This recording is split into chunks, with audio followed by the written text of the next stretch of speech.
Hi, welcome back to Legal Lessons. My name is Tari. We are now about 3 weeks into 2022, and I am genuinely wondering how your New Year's resolutions are going.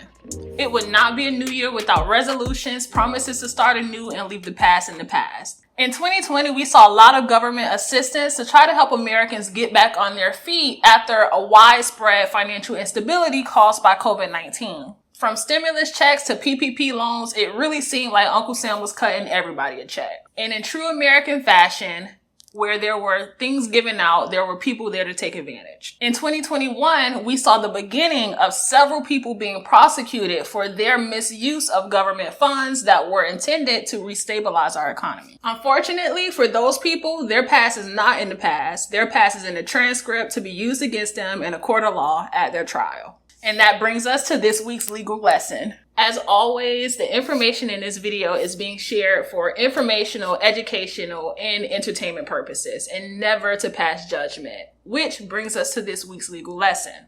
Lying to the government in order to obtain funds is likely going to be illegal. Fabricating the truth in order to meet a threshold in order to get a benefit is also likely going to be illegal. Writing information down on a piece of paper that is not accurate constitutes falsifying a document, and that, too, is probably going to be illegal. Telling anything less than the verifiable truth in order to receive funds from the government is likely going to be illegal. Having someone else lie on your behalf in order for you to receive some type of benefit from the government is also likely going to be illegal. Threw that one in there for my smart folk. All of these acts could lead to being charged with several counts of fraud and different types of wire fraud and a whole lot of trouble. I really hate to have to say it like this, but I really have to make it plain. But the law does not care about what you did not know was illegal. I didn't know how. I'm going to explain to him. To learn more about this, we're going to take a look at the case of Baby Blue from Pretty Ricky, who was recently convicted for wire fraud in connection to his activities in obtaining PPP loans. He was recently sentenced to a little less than 2 years for his involvement in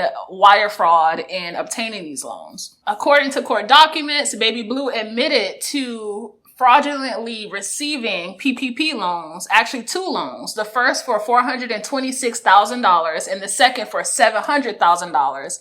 And he admitted in court documents that he was able to obtain these loans by submitting falsified documents and incorrect and inaccurate information. Now, once he got the proceeds from these illegally obtained loans, he admitted in court documents to spending those proceeds at the Hard Rock Casino, gambling, and on luxury items such as a Ferrari.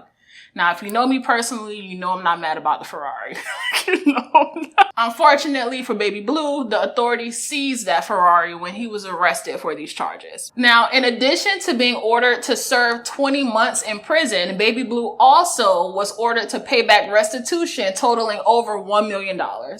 Now, following his conviction and his sentence, Baby Blue did exactly what I don't recommend, is went on social media to discuss the facts of his criminal case. If you don't know why that's not recommended, I'll go ahead and link the video right here of our legal lesson that talked exactly about this. Baby Blue took to Instagram to clear his name and to let everyone on social media know that he was not the one who snitched, but it was 2 informants who ended up turning on him and giving up his name. The 2 informants that Baby Blue was referring to were not 1, but 2 Florida men who were found guilty of illegally obtaining over $35 million in PPP loans. Always remember the key word is Florida. According to court documents, these 2 Florida men submitted over 79 fraudulent applications for PPP loans, and when they were stopped, they actually planned to submit more. You're so dumb. You are really dumb. For real.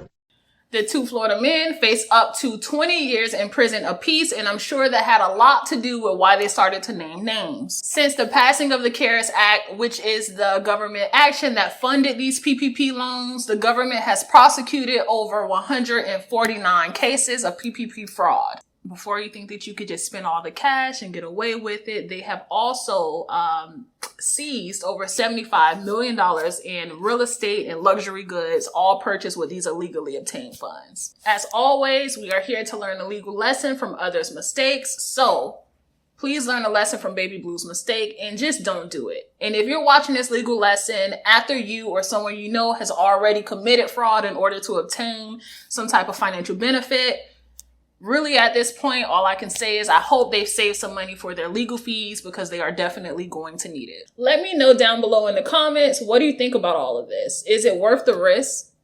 I don't think so. But don't forget to like, comment, subscribe, hit that notification bell, and until next time, stay safe and out of trouble.